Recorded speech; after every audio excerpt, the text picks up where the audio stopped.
Il était une fois un pauvre paysan, dont la terre était vouée à des moissons d'herbes folles. Cependant, la terre de son voisin éclatait de fertilité. Le vent des plaines y venait courber des forêts d'orge et de froment, comme autant de vagues sur un océan généreux. Le voisin était bonhomme. « Que ne captez-vous comme moi, dit-il au paysan, les sources de la colline? Oui, mais l'eau coule de votre côté et non du mien. Que ne prenez-vous, comme moi, la bonne marne de l'étang pour enrichir vos terres et les rendre fertiles à l'égal des miennes? Oui, mais vos terres sont déjà riches, l'herbe y est plus verte, le blé plus abondant et plus doré. Moi, je ne récolte que des cailloux. De vos cailloux, je me ferai fort de tirer de l'or. » Notre paysan haussa les épaules, et puis, flairant la bonne affaire, il lança à son voisin: « Si vous êtes plus malin que moi, achetez donc mes terres. » Pourquoi pas? L'affaire fut faite. Le paysan y gagna un petit pécule qui fondit bien vite. En effet, notre homme ne se piqua-t-il pas de vouloir voyager et d'aller tenter fortune ailleurs? Son argent fut vite dépensé, et si vous souhaitez connaître la triste vérité, il finit manœuvre dans une manufacture de la ville. Pour son voisin, il fut pris d'une curiosité passionnée. Il voulait comprendre cette terre qu'il avait acquise à grand risque et peu de frais. Sous le soleil d'été, elle tendait ses pierriers arides comme un défi à l'intelligence de son nouveau maître. Elle est trop belle pour demeurer stérile, pensa-t-il. Il fut intrigué par la ferme tout juste abandonnée, une masure décrépite mais noble, une ruine aux murs épais. La fille de notre homme était quelque peu rat de bibliothèque. « Mon père, dit-elle, on parle de cette ferme dans les grimoires du château. Autrefois, un prieuré se dressait ici. Je vais me renseigner dans les manuscrits. » La fille se renseigna si bien qu'elle découvrit un passé oublié. Il y a bien longtemps, avant la grande peste qui ne laissa personne, tout le pays avait produit un vin réputé.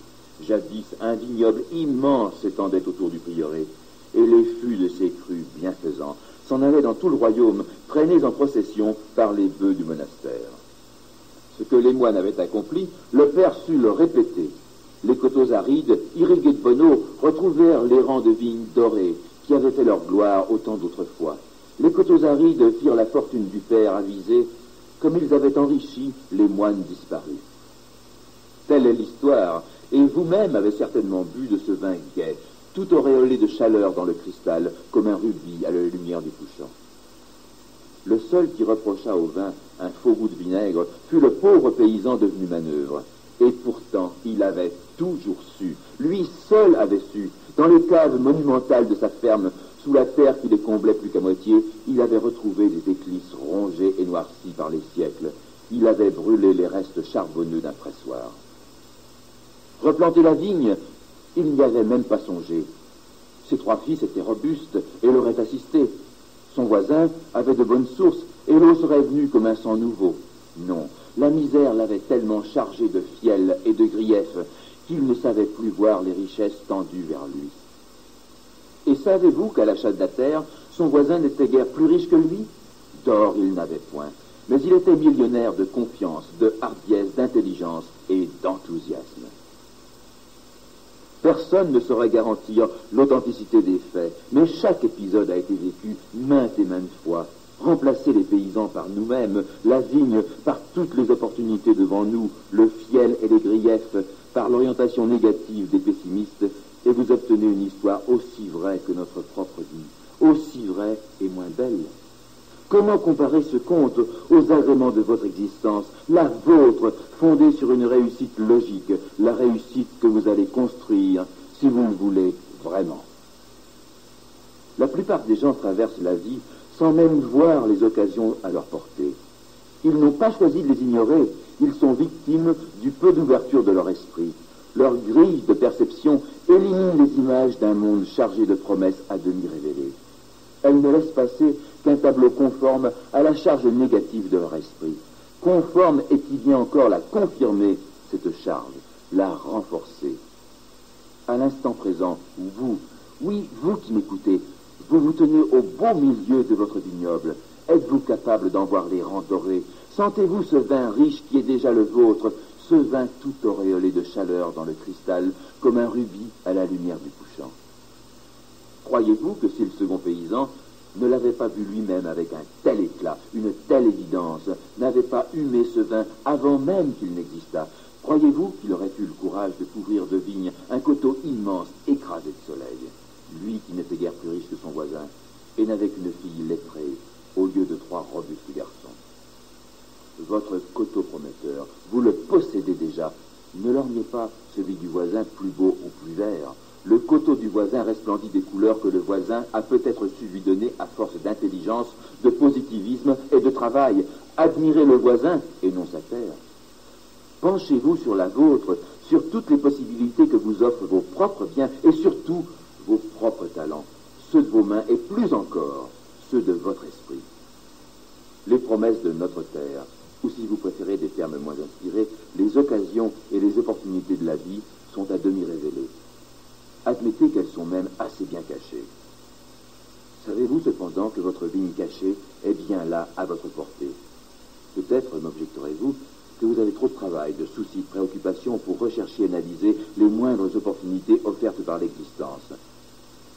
Votre objection présente les apparences de la raison. Pourquoi n'avez-vous guère la possibilité d'appliquer votre esprit au dépistage des opportunités et des promesses? Nous répondrons à cette question dans une autre cassette. Tout le monde ne dispose pas d'une colline à transformer en vignoble célèbre, mais tout le monde peut reconnaître l'existence de son propre terrain. Votre propre terrain, celui où vous êtes maintenant ou celui qui le jouxte et que vous pouvez atteindre sans quitter votre domaine de compétence, le domaine dans lequel vous êtes fort, vous êtes bien armé. L'idéal, en effet, veut que vous décolliez à partir de la voie que vous avez toujours défrichée, ou à partir de celle qui vous conduit à l'objectif vers lequel vous tendez avec toute la puissance d'une foi profonde. Prenez votre élan depuis le domaine où vos compétences personnelles vous placent en situation de puissance, votre domaine à vous, pour atteindre celui que vous voulez absolument gagner. Vous découvrirez en cours de chemin qu'il s'agit du même domaine. Vous l'élargirez au fur et à mesure que vous grandirez vous-même. Quand nous parlons de domaine, nous n'entendons nullement un terrain physique encerclé d'une palissade, mais un ensemble complexe que vous seul connaissez, un ensemble de possibilités matérielles, corporelles et intellectuelles, un ensemble de connaissances, d'expériences, de savoir-faire, de motivations, d'aides extérieures et d'opportunités, un domaine où vous vous savez en situation de force. Soyez attentifs à ne pas restreindre dès le départ et par un mauvais choix vos possibilités de perfectionnement personnel. Vous pourriez fermer sur vous une cage trop étroite qui limite à jamais votre croissance. Combien de gens se sont enfermés eux-mêmes? Ils accusent maintenant la malchance, la conjoncture économique, le racisme, les lois, l'impuissance de leurs parents à les faire étudier quand ils ne le voulaient pas. Ils accusent leur employeur, leur chef, le ciel et la terre, alors que la faute, pour sa grande part, leur incombe à eux. La faute d'hier, et plus encore celle d'aujourd'hui. Certes, les problèmes existent bel et bien. Certes, ils pèsent sur notre destinée. Ils pèsent très souvent dans la seule mesure où nous acceptons qu'ils pèsent. Quel est votre coteau prometteur à vous? Où allez-vous développer et même planter votre vigne?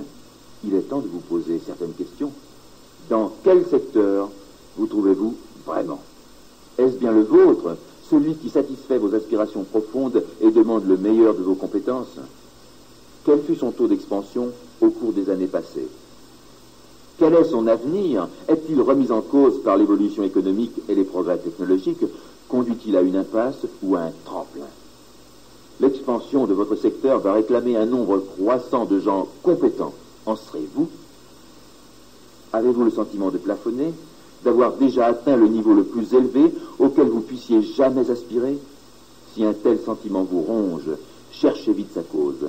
Manque de confiance en vous, impossibilité imaginaire de grandir vos capacités, résignation, désespoir, manque d'ambition. Si vous diagnostiquez toutes ces infirmités, sauf le manque d'ambition, votre cas est rassurant. Un manque d'ambition révélerait un renoncement fatal à vouloir faire quelque chose de votre vie. Si vos espoirs sont étrangers à votre secteur actuel, si la certitude vous habite de vous être fourvoyé dans un secteur qui n'est pas le vôtre, une certitude confirmée par des faits nombreux et répétés, alors changez de secteur. Non pas du jour au lendemain, mais par une préparation qui débute à l'instant même.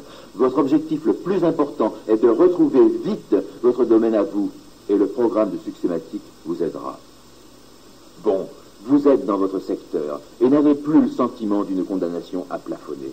Demandez-vous maintenant si vous êtes un vrai professionnel, aussi professionnel que le pilote aux commandes de son jumbo, ou le chirurgien, ou l'interprète à l'ONU, ou le vrai vendeur, ou l'infirmière, celui ou celle dont personne, et surtout pas lui-même ou elle-même, ne met un instant en doute le niveau de professionnalisme.